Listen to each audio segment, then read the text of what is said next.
Hello guys, മൗനരാഗത്തിൻ്റെ പുതിയ episode റിവ്യൂയിലേക്ക് എല്ലാവർക്കും സ്വാഗതം. അങ്ങനെ കാർത്തിക പെട്ടെന്ന് അമ്മയും കൂട്ടി വീട്ടിലോട്ട് ഇറങ്ങുവാണ് കേട്ടോ, ബില്ലൊക്കെ കൊടുത്തിട്ട്.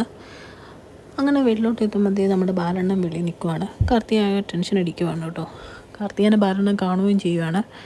അത് കഴിഞ്ഞ് കാർത്തിക പെട്ടെന്ന് അകത്തോട്ട് കയറുക കേട്ടോ. എനിക്ക് അകത്തോട്ട് തന്നെ കയറാൻ നോക്കുമ്പോൾ വിക്രം അവിടെ നിന്ന് അപ്പുറത്തേക്ക് ഇറങ്ങുന്ന കാണുവാണ് കേട്ടോ. അപ്പോൾ എന്തായാലും വിക്രത്തെ മുമ്പിൽ പെടുന്നതിലും ബാലണ്ണൻ്റെ മുമ്പിൽ ചെല്ലുന്ന ബെറ്ററെന്ന് ഓർത്ത് വെള്ളോട്ട് തന്നെ ഇറങ്ങുവാണ്. അങ്ങനെ ബാലണ്ണൻ ഇവർ ഒരുമിച്ച് കാണുമ്പോൾ ചോദിക്കുകയാണ്, എന്താ ഇവരുടെ കൂടെ നാളെ പ്രകാശിൻ്റെ കല്യാണമായിട്ട് മൂക്ക് ഇവരുമായിട്ട് ഇനി ബന്ധമൊന്നും ഉണ്ടാവില്ല എന്നുള്ള രീതിയിലായിരുന്നല്ലോ കഴിഞ്ഞ ദിവസം പ്രകാശൻ പറഞ്ഞത്, പിന്നെ എന്താ ഇവരുടെ കൂടെ എന്ന് ചോദിക്കും കേട്ടോ. അപ്പോഴത്തേക്കും ബാലണ്ണനോട് നമ്മുടെ കാർത്തിക പറയാണ്, ഞാൻ ഇവരോട് ഒരു കാര്യം പറയാൻ വന്നതാണ്. എന്തായാലും എന്നെ കണ്ട കാര്യം ഇവരോട് കണ്ട കാര്യം നിങ്ങൾ പറയണ്ട, പറഞ്ഞു കഴിഞ്ഞാൽ നിങ്ങളുടെ പണി തന്നെ പോവുള്ളൂ എന്നിങ്ങനെ പറയുക കേട്ടോ. അവരെന്തായാലും അത് വിശ്വസിക്കാൻ പോകണില്ല എന്ന്. എന്നിട്ട് പെട്ടെന്ന് കാർത്തിക അവിടെ നിന്ന് ലക്ഷ്മിയുടെ കൂടെ പോകുക കേട്ടോ. ഇതൊക്കെ കാണുമ്പോഴത്തേക്കും ബാലണ്ണന് ഒരു സംശയം ഉണ്ടെങ്കിലും ബാലണ്ണൻ ഒന്നും മിണ്ടുന്നില്ല. എന്നിട്ട് അങ്ങനെ ചിന്തിച്ചുകൊണ്ട് നിൽക്കുക കേട്ടോ. അപ്പോഴത്തേക്കും ടെൻഷൻ കയറിയിട്ട് ലക്ഷ്മിയും കാർത്തികയും കൂടെ നേരെ കല്യാണീനെ വിളിക്കുവാണ്. കല്യാണിയെ വിളിച്ച് നടന്ന കാര്യമൊക്കെ പറയുമ്പോൾ കല്യാണി പറയുകയാണ്, ബാലണ്ണൻ പറയുമൊന്നും ഇല്ലായിരിക്കും എന്ന് പറയുമ്പോഴത്തേക്ക് ഇവർ പറയുകയാണ്, എങ്ങാനും പറഞ്ഞാലോ മോളെ, അവസാന നിമിഷം നമ്മൾ കാണാൻ കൊതിച്ച ആ കാഴ്ച നമുക്ക് നഷ്ടപ്പെട്ടു പോവുകയല്ലേ എന്നൊക്കെ ചോദിക്കുക കേട്ടോ. അപ്പോഴത്തേക്കും ബാലണ്ണനെ എനിക്ക് ചെറുപ്പം തൊട്ട് അറിയാം, ഞാൻ ബാലണ്ണനോടെല്ലാം പറഞ്ഞോളാം, നിങ്ങൾ സമാധാനപ്പെടുക എന്ന് പറഞ്ഞ് അവിടെ നിന്ന് നേരെ പോകുക കേട്ടോ കല്യാണി. അത് കഴിഞ്ഞ് കാണിക്കുന്നത് ലക്ഷ്മി അമ്മേനെ കാർത്തി ആശ്വസിപ്പിക്കുന്നതാണ്. എന്നിട്ട് പറയുന്നുണ്ട്, സാരമില്ല അമ്മേ, എന്തായാലും കല്യാണി പോയി സംസാരിച്ച് കഴിഞ്ഞാൽ വേറെ കുഴപ്പമൊന്നും ഉണ്ടാവില്ല, വിക്രം നമ്മളെ കാണാൻ സാധ്യതയില്ല, കണ്ടിട്ടുണ്ടാവില്ലായിരിക്കും എന്നൊക്കെ പറയും കേട്ടോ. പിന്നെ കാണിക്കുന്ന കല്യാണീനെയാണ്. കല്യാണി എന്ന് ബാലണ്ണനെ കാണുക കേട്ടോ. അത് കഴിയുമ്പോഴത്തേക്കും ബാലണ്ണനോട് ചോദിക്കുന്നുണ്ട്, കാർത്തിക ചേച്ചി കുറച്ച് മുമ്പ് ലക്ഷ്മി അമ്മയോട് പോയ കാര്യം ബാലണ്ണൻ വിക്രത്തിനോട് പറഞ്ഞു എന്ന് ചോദിക്കുമ്പോൾ, ഇല്ല കാർത്തിക മോള് പറയണ്ടെന്ന് പറഞ്ഞിരുന്നു, അതുകൊണ്ട് ഞാൻ പറഞ്ഞില്ല മോളെ, എന്താണെന്ന് ചോദിക്കും കേട്ടോ.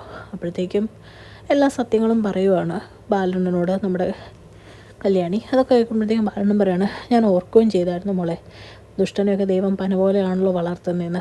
എന്തായാലും സന്തോഷമായി, നാളെയും കൂടെ കണ്ടാൽ മതിയല്ലോ ഇവൻ്റെയൊക്കെ അഹങ്കാരം, ഞാനും കൂടെ ഫുഡ് കഴിക്കാൻ കൂടെ വരട്ടെ എന്ന് ചോദിച്ചപ്പം വിക്രം ഇനി എന്നെ പറയാൻ ബാക്കിയൊന്നുമില്ല എന്നൊക്കെ പറയും കേട്ടോ. അതിപ്പോൾ കല്യാണി പറയുകയാണ്, ഇതൊക്കെ മനസ്സിൽ വെച്ചാൽ മതി, ബാലണ്ണൻ പേടിക്കൊന്നും വേണ്ട, നാളെ കഴിഞ്ഞാലും ബാലണ്ണൻ്റെ ജോലി ഞങ്ങളുടെ കമ്പനിയിൽ തന്നെ ഞങ്ങൾ ശരിയാക്കിയിട്ടുണ്ട് എന്നൊക്കെ പറഞ്ഞിട്ട് നേരെ അകത്തോട്ട് പോകാം കേട്ടോ വിക്രത്തെ കാണാൻ വേണ്ടി. അകത്ത് ചെല്ലുമ്പോൾ വിക്രം ടിപ്പൊക്കെ കൊടുത്തിട്ട് ഇങ്ങനെ നിൽക്കുന്ന കാണുമ്പോഴത്തേക്കും കല്യാണി ചോദിക്കുന്നുണ്ട്, 100 രൂപയ്ക്കൊന്നും വിലയില്ലാതായോടാ എന്നിങ്ങനെ ചോദിക്കും കേട്ടോ.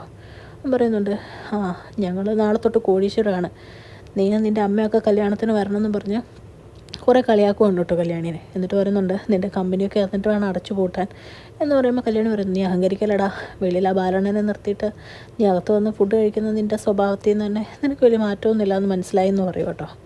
പറയാണ്, ഞങ്ങൾ പഴയ ആൾക്കാരൊന്നും അല്ല, അവിടെ ആരെ എങ്ങനെ കാണണം എന്ത് ചെയ്യണം എന്നൊക്കെ ഞങ്ങൾക്ക് നന്നായിട്ട് അറിയാം എന്നൊക്കെ പറയും കേട്ടോ. ഇത് കഴിഞ്ഞാൽ കല്യാണീനെ വിളിച്ചിട്ട് വിക്രം പുറത്തോട്ട് ഇറങ്ങുമ്പോൾ ബാലണ്ണനോട് ചോദിക്കുക, എടോ താൻ അവളെ കണ്ടായിരുന്നു എന്ന് ചോദിക്കുമ്പോഴത്തേക്കും ഏതവളെ എന്നിങ്ങനെ ചോദിക്കും കേട്ടോ, ഒന്നും അറിയാത്ത പോലെ.